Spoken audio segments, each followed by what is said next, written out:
Olá! Hoje, na nossa aula de ciências, nós vamos falar um pouquinho sobre a higiene pessoal e sobre o saneamento básico.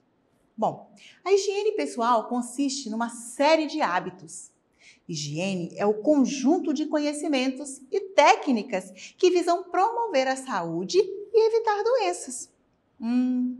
A limpeza correta e regular do nosso corpo é fundamental na prevenção de doenças causadas por vermes, vírus, fungos e bactérias. Entre as doenças que a higiene procura evitar estão as doenças infecciosas, contra as quais ela se utiliza da desinfecção, esterilização e outros métodos de limpeza. Alguns desses métodos são tomar banho diariamente, né, gente? Evacuar em sanitários, nunca diretamente no solo. Hoje, praticamente, a gente já não usa mais essa condição de ir num meio onde só tem o solo para você evacuar. Antigamente, ainda se usava isso, não é mesmo? As fossas próximas às casas, isso trazia muita doença. Mas hoje, nós praticamente já conseguimos eliminar. Lavar as mãos antes e depois de usar o banheiro. Hoje, com essa crise pandêmica que nós estamos vivendo, ainda é mais necessário a lavagem dessas mãos. E lavar as mãos é diferente de molhá-las. Lavar a mão quer dizer passar o sabão, lavar da maneira correta, esfregando a palma das mãos, a parte de cima, entre dedos, lembrar das unhas. Nós temos que lavar muito bem lavado as mãos. Não só antes das refeições, mas sempre que usar o banheiro, sempre que fizer o contato com alguma coisa que você veja que não está bacana, que possa estar te contaminando. Lavar as mãos bem lavadas. Cortar as unhas e mantê-las limpas. Isto é essencial. As nossas unhas, elas são carreadoras, elas trazem todo tipo de doença, elas carregam por baixo das unhas, nós carregamos muita doença se ela estiver suja. Então é preciso cortar as unhas e lavá-las sempre muito bem lavadas. Essas atitudes podem impedir que uma pessoa se contamine com micro-organismos causadores de doenças. Elas também podem impedir que, caso o indivíduo apresente qualquer doença, ele não vá contaminar outras pessoas. E aí? Já pensou? Dentro de casa, se uma pessoa não faz a sua higiene pessoal e pega uma doença, ela pode estar levando essa doença aos outros habitantes daquela casa. Então, nós temos que pensar nisso também, não é? E tem ainda o cuidado em relação à nossa alimentação e a água que a gente bebe. Também elas são indispensáveis para prevenir doenças. Vocês sabiam disso? Lavar os alimentos. Professora, como assim lavar os alimentos? Comprei uma fruta no supermercado. Eu não posso ir direto com ela me alimentar. Primeiro, ao chegar em casa, ela tem que ser lavada. Deixada, às vezes, até de molho um tempinho, numa solução de água e um pouquinho de cloro. As folhosas, alface, couve, também podem passar por esse processo de desinfecção. Não só as frutas, mas também os legumes. Quando chegam dos supermercados ou da feira, eles também têm que ser lavados antes de ser colocados na geladeira. Porque a geladeira é onde nós armazenamos nossos alimentos, a água que nós bebemos, o suco. Então, se eu levo um alimento contaminado para dentro dessa geladeira, ele vai contaminar os outros alimentos que eu vou estar usando. Então, é necessário que se faça essa questão da higienização de tudo que eu coloco dentro da minha geladeira e de tudo que eu faço uso como alimento. Mas tem gente que tem mania, chega no supermercado e fica provando, um pedaço, uma uva. Deixa eu provar um pedacinho dessa melancia para ver se ela está doce. Não se deve fazer isso. É necessário que se haja uma higiene antes de se alimentar, ok?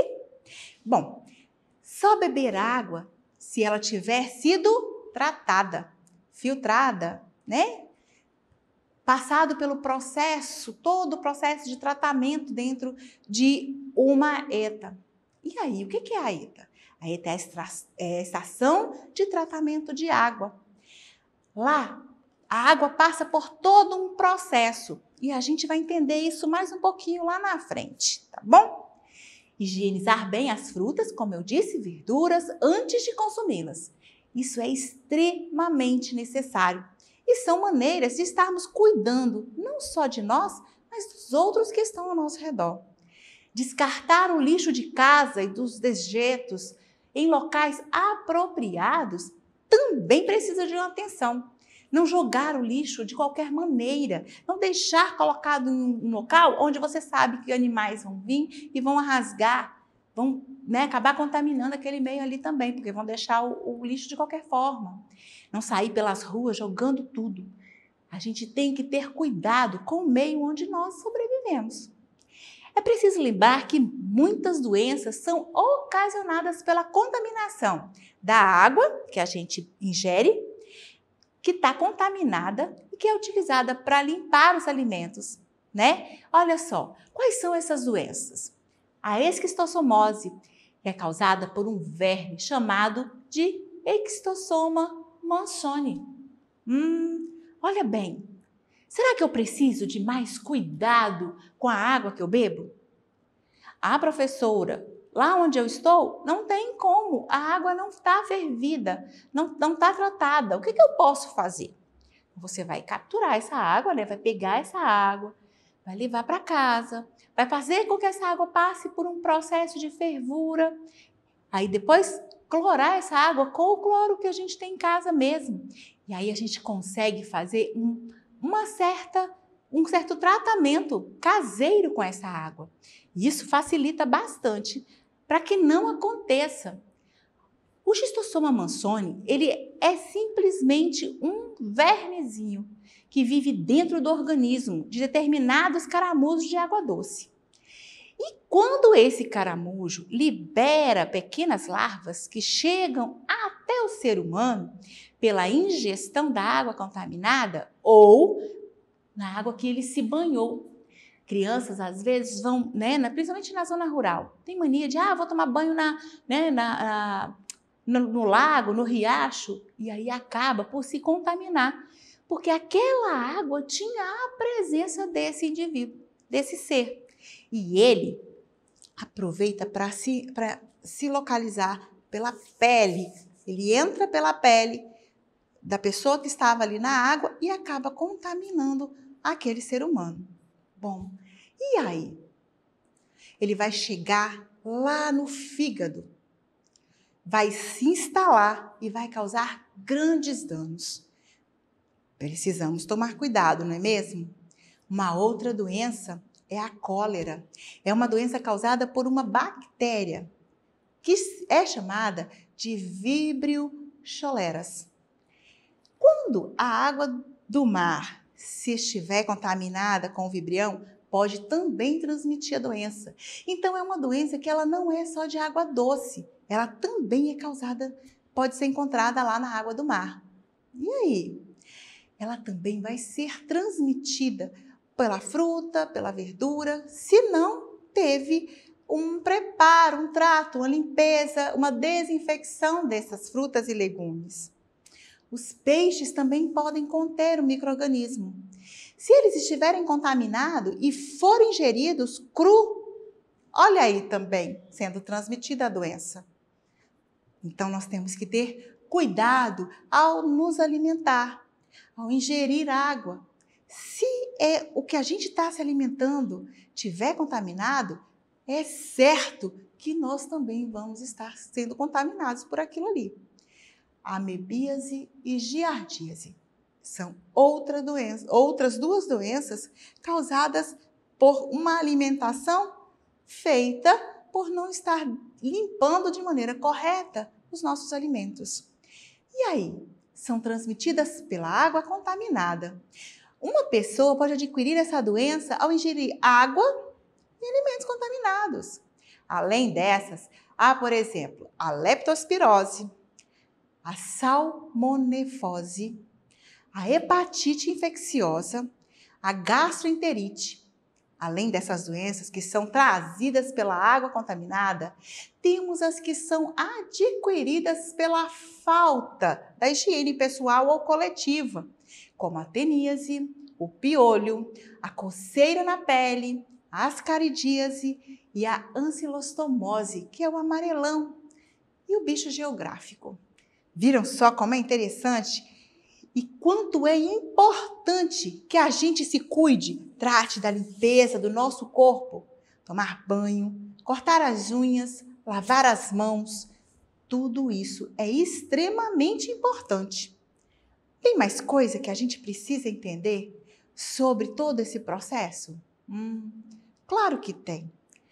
Nós vamos falar um pouquinho de como funcionam as fossas sépticas. Como que é esse processo? Professora, o que é fossa séptica? São instrumentos de tratamento inicial de esgoto. E nas suas unidades distribuídas de maneira doméstica, são realizadas a separação e as transformações de materiais sólidos do esgoto. E esse tratamento primário é econômico e simples, principalmente quando é distribuído em áreas rurais ou residências com localizações isoladas. Não está tão próximo. E aí? Como é que acontece isso? Eu não tenho todo essa condição de tratamento de esgoto. Então, é preciso salientar que, apesar da sua eficácia, é uma coisa que funciona, né? Tem uma eficácia, tem uma maneira bacana de funcionar, ele também não é 100% eficaz, apesar de ter eficácia. Como é que esse processo todo acontece? Professora, é uma estrutura simples. Então, é só eu ir lá, fazer, né, um espaço, furar o buraco, fazer com que aconteça essa transmissão do lixo, do esgoto da casa para ele e tudo vai ficar bem? Não. É todo um processo que acontece, né? A gente não pode colocar isso próximo da casa, muito próximo da casa, nem muito próximo da uma área que tenha água, onde eu coleto água para funcionar na parte de limpeza da casa, porque senão eu vou estar contaminando também essa água. E aí? O que fazer? Então, como que acontece? Olha só, nós temos a fossa séptica, que é colocada dentro de uma distância, né, aceitável da casa, né, de onde vai vir esse dejeto, também em uma distância que é chamada atenção em relação à nascente onde eu vou pegar a água.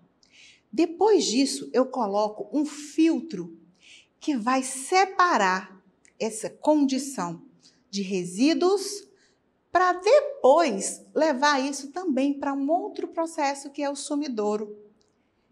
Isso tudo para evitar doenças, porque se esse dejeto da casa for levado lá para um lugar próximo e ficar a céu aberto, outros animais, insetos, vão ali colocar, né, contaminados, vão se contaminar e vão levar essa contaminação.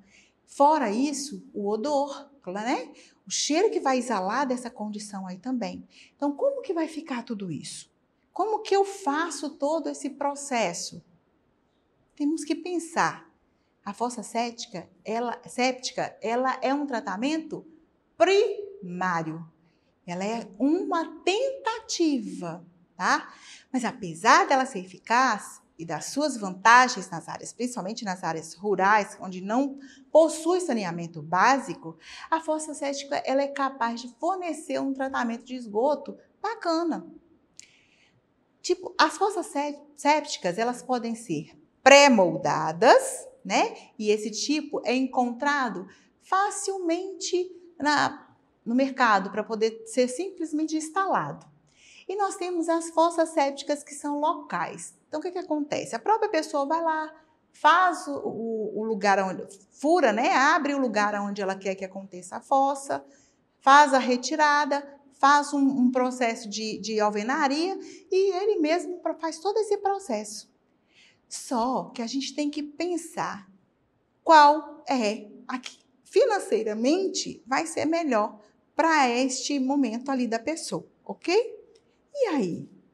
O que mais a gente tem para aprender? Como que a gente faz para que aconteça? Qual é a visualização que a gente tem de todo o processo de um saneamento básico em uma área onde existe de fato o tratamento dessa água e desse esgoto? Vamos pensar? Agora a gente vai falar um pouquinho do saneamento básico. Como que ele acontece? Quais são os meios que são considerados saneamento básico? Básico necessário, né? Pensa bem, como que é aí na sua casa? Diariamente nós produzimos muitos resíduos. Parte destes resíduos é eliminado da moradia por meio do esgoto. Há também outros resíduos que são eliminados por meio da coleta do lixo. A expressão saneamento básico é usado para falar do conjunto de medidas que permitem eliminar os resíduos produzidos diariamente, que são esgoto, lixo, tudo que a gente produz, de forma que não prejudiquem os habitantes e o meio ambiente, tornando a região limpa, habitável e com condições de vida saudável para a população.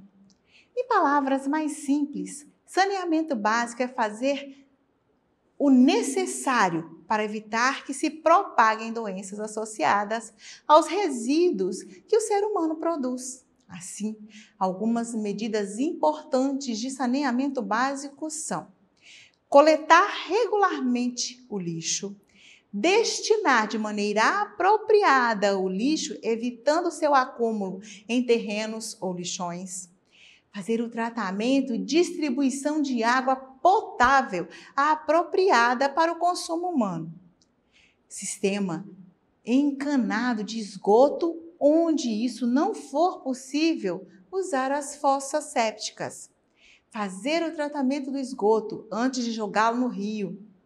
As fossas sépticas feitas o mais longe possível de poços de água, fazer a eliminação das águas paradas que facilitam a reprodução de insetos, a instalação de banheiros adequados, a fim de que se não evacue no chão ou em córregos. Nossa, viram quanta coisa?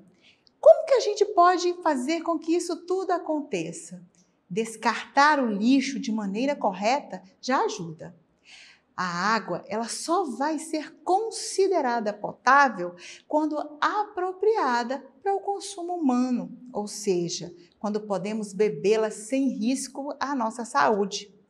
A água, ela é potável se ela não apresentar cor, sabor nem odor. A água está no centro do desenvolvimento sustentável e as duas dimensões ambientais, econômica e social.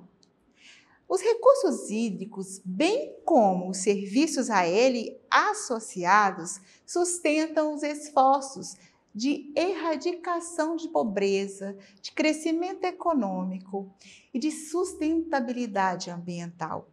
O acesso à água e ao saneamento importa para todos os aspectos da dignidade humana, da segurança alimentar, energética, saúde humana e ambiental.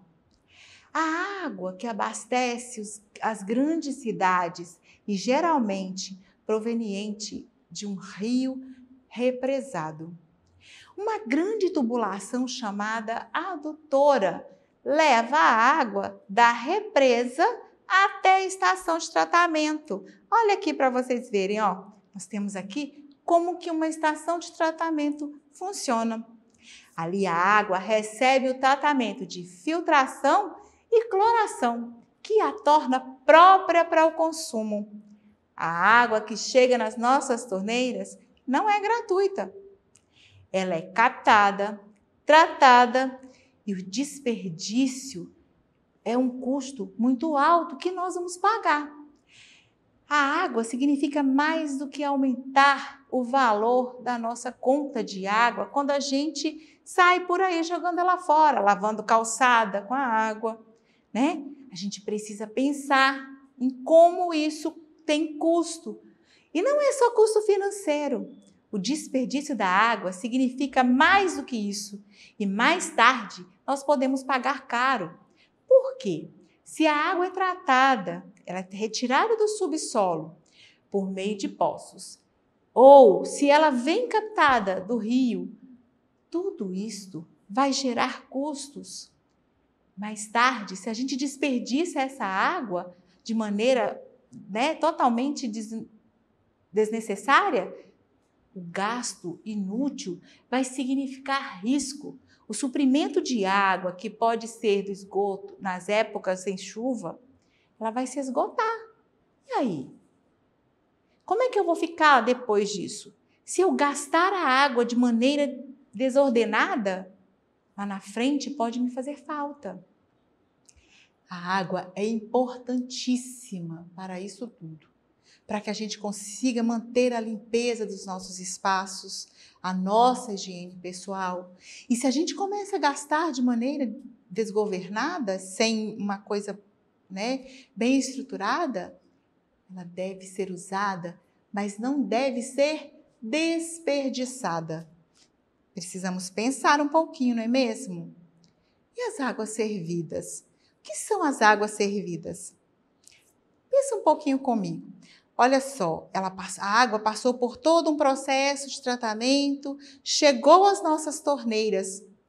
E aí nós recebemos essa água na nossa casa e aí acontece a água de serviço. Ela já foi utilizada por nós para lavar roupa, lavar a louça, fazer a nossa higiene, a descarga no banheiro, não é? E aí? Elas são denominadas águas de serviço, por isso elas já nos serviram. E aí vão embora levando os resíduos. Tudo que a gente não quer mais, né? Os resíduos líquidos, os resíduos dejetos mesmo, são misturados a esta água de serviço, que é resto de comida, as fezes, tudo isso vai, sabão, detergente, vai junto com a água de serviço para ser eliminada. Nas grandes e médias cidades brasileiras, uma parte das casas possui tubulações de esgoto residual. E aí, por meio dessa tubulação, as águas servidas são conduzidas às estações de tratamento de esgoto. No entanto, quando não há esse tipo de tratamento, o esgoto é jogado diretamente nos rios e mares. Em muitas cidades brasileiras, parte das casas não possuem esse sistema de esgoto. Muitas vezes, as águas servidas são despejadas em valetas, que as conduzem para pequenos córregos, que terminam por desembocar nos rios. E aí? Como fica todo esse processo? E a poluição que acontece nas águas? Como que acontece tudo isso? A palavra poluente, designada para substâncias presentes no ambiente em quantidade que possa causar prejuízo aos seres vivos. Os resíduos que são provenientes das atividades humanas, que podem ser gasosas, líquidas ou sólidas. Em geral, contaminam a água, o ar e o solo. Elas acarretam prejuízos aos seres vivos e atuam, portanto, como poluentes. Produzir poluentes e liberá-los no ambiente causa a poluição. Poluir lagos e rios, derrubar matas nas regiões onde há nascentes de água ou na cabeceira dos rios, desmatar a lateral dos rios ou modificar seu trajeto. Jogar lixo em locais próximos a nascentes, lagos, rios ou poços são atitudes que possuem um risco.